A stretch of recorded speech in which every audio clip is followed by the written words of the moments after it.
Welcome to the Daily Office Devotions. I'm Reggie Kidd, Dean of the Cathedral Church of St. Luke in Orlando, Florida. Glad to be with you on this Monday in the second week of Easter. Psalms 1, 2, and 3. The Daily Office lays out the book of Psalms in such a way that if you read each day's morning and evening Psalms, you'll get all the way through the book of Psalms every 7 weeks. If you follow the schedule in the office, you will cycle through each psalm about 7 times over the course of a year. 7 cycles of 7. Nice biblical numerology, huh?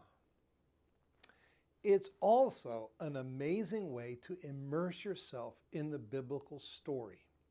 In the 4th century, the North African theologian Athanasius wrote that while all the other books have their own particular theme, for example, Genesis on creation, Exodus on rescue, Joshua on conquest, the book of Psalms includes all the themes. For example, Psalms 19 and 24 on creation, Psalm 78, 106 and 114 on rescue, Psalm 105 on conquest, and not only that, but the book of Psalms gives you the opportunity to engage the biblical story in poetic form, that is, with the heart, or even to sing it if you are of a mind, for most Psalms are hymns after all. The first 3 Psalms are a perfect keynote to what the Psalms as a whole are all about.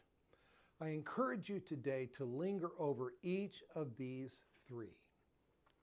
Psalm 1. And God's law as the way of life. Psalm 1 points the reader back to Mount Sinai, when God gave to his newly rescued people his law as a way of life, a way to remain free from the more insidious slavery to sin. The entire Mosaic vision of life is that there is always a choice between 2 ways: back into slavery to sin and death, walking in the counsel of the wicked, or ahead into the freedom of knowing God in the journey toward the promise of life. That journey requires, ironically, rootedness. Psalm 1's invitation is to meditate on his law day and night. To do so is to plant yourself beside streams of water where your roots can find rich nourishment. And the life that flows into you will flow through you and out to others, bearing fruit in due season.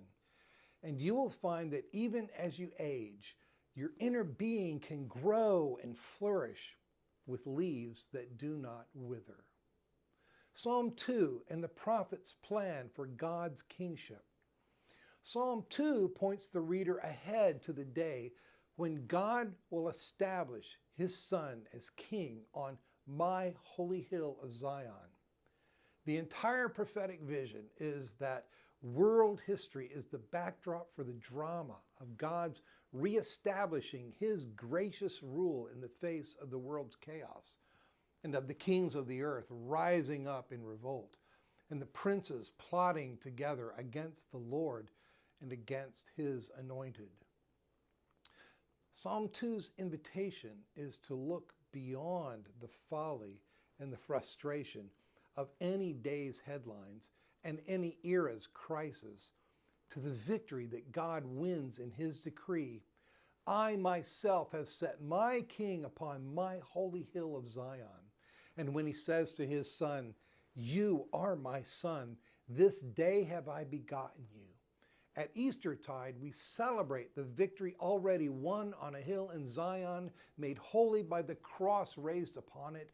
At Eastertide, we rejoice in God's fulfillment of his promises, as the Apostle Paul proclaimed in the synagogue in Pisidian Antioch, by raising Jesus, as also it is written in the 2nd Psalm, you are my son, today I have begotten you. Acts chapter 13, 32b and 33.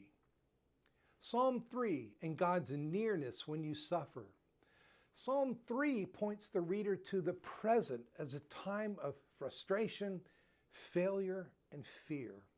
A time to call upon the nearness and the aid of the Lord.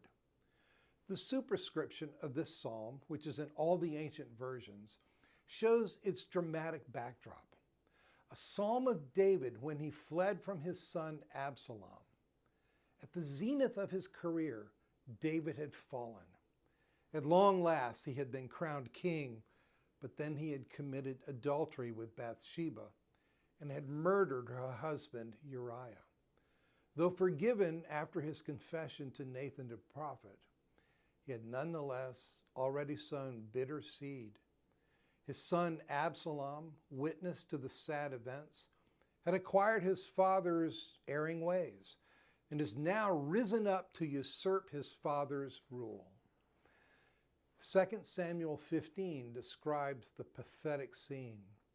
David is forced to flee Jerusalem, going up the Mount of Olives, weeping as he went, with his head covered and walking barefoot, publicly humiliated, and leaving behind 10 of his concubines to serve Absalom's lusts. Compare 2 Samuel chapter 12 with 15:16 and 16:21 through 22. This, according to the superscription, is when David composes Psalm 3, calling out in the face of his many adversaries and the many who rise up against me. But you, O Lord, are a shield about me. You are my glory, the one who lifts up my head. You can count on the same Lord who enabled David to lie down and go to sleep that night and to awaken the next day because the Lord sustains me. That same Lord will give you rest and sustenance. However you fall, the Lord will raise you up. He is your glory and the lifter of your head. I pray you are able to bask this day in the power of God's word, to nourish and feed your inner being, and to keep you walking in the way of faithfulness. Psalm 1.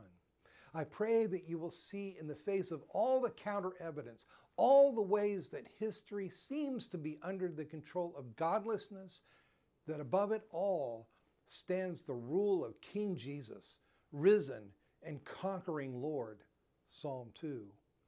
And I pray that in spite of whatever discouragement and even failure that you face, you will know that your Lord hears you when you cry, "Set me free, O my God," and that he truly is one who blesses his people, including you.